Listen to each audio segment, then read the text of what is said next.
Good afternoon, ladies and gentlemen.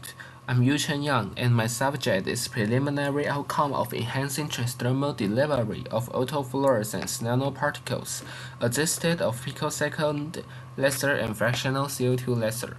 My supervisor is Dr. Chang Zhen.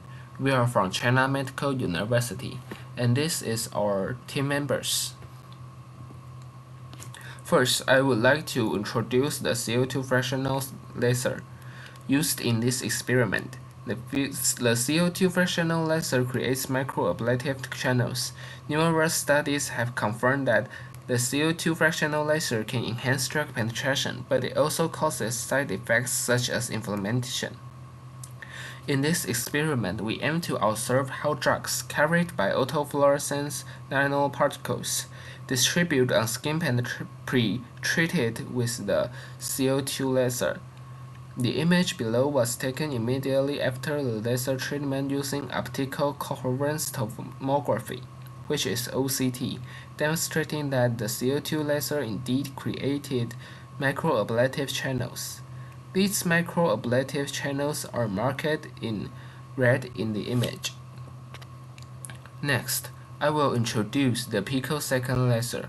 The picosecond laser can create laser-induced optical breakdown, which is LIOB, without damaging the epidermis and with less skin injury. We believe that the photomechanical effect during this process loosens the skin's tissue, which may also help enhancing drug delivery. The image below was taken immediately after the laser treatment using OCT, confirms that the picosecond laser successfully created LIOB, which has been highlighted with red circles. Next, I will introduce the nanoparticles used in this experiment. The nanoparticles are composed of positively charged dendrimers, PDET12, and negatively charged fucoidan, which is a kind of sulfated polysaccharide. When combined, they can self-assemble into nanoparticles and encapsulate target drugs during the assembly process, thus serving as drug carriers.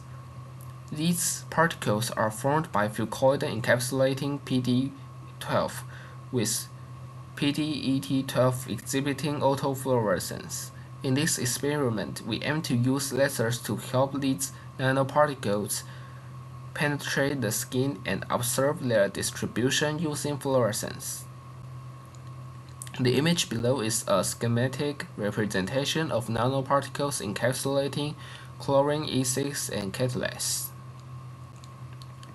Our experimental method involved using depilatory cream to remove the hair from C57BL6 mice, followed by laser treatment, and then immediately applying the nanoparticle solution. We perform tissue sectioning and observation at half hours and 2 hours. Let's look at the results, starting with the tissue sections from the CO2 fractional laser group.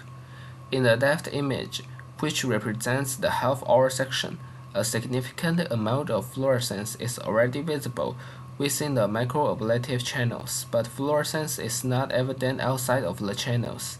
In the right image representing the 2-hour section, fluorescence remains clearly present within the channels, and some fluorescence can also be observed in the deeper layers of the skin.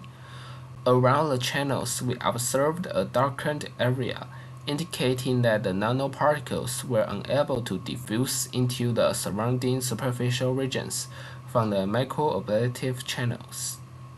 Next, in the tissue section from the picosecond laser group, the left image, which is half-hour section, shows numerous small fluorescent spots, indicating that the drug successfully penetrated the skin and appeared with the LIOB. Additionally, fluorescence is visible across the entire tissue. In the right image, which is 2-hour section, the nanoparticles have already exited the LIOB, and we observe evenly distributed fluorescence throughout both the superficial and deep layers of the tissue. We believe that the nanoparticles have fully penetrated the skin and are further infiltrating deeper tissue layers. Then let's move to conclusion. Both the CO2 fractional laser and picosecond laser can effectively allow us to observe fluorescence with the dermis. And although the CO2 fractional laser does facilitate deeper distribution of drugs within the tissue, it significantly hinders the even distribution of the drug in the more superficial layers of the skin. The picosecond laser can noticeably aid drug distribution within the dermis as early as half hours after application. And by 2 hours, the picosecond laser can clearly help the drug evenly spread through the entire dermis. So based on current experimental results, the picosecond laser shows great potential to replace CO2 fractional laser for enhancing drug penetration.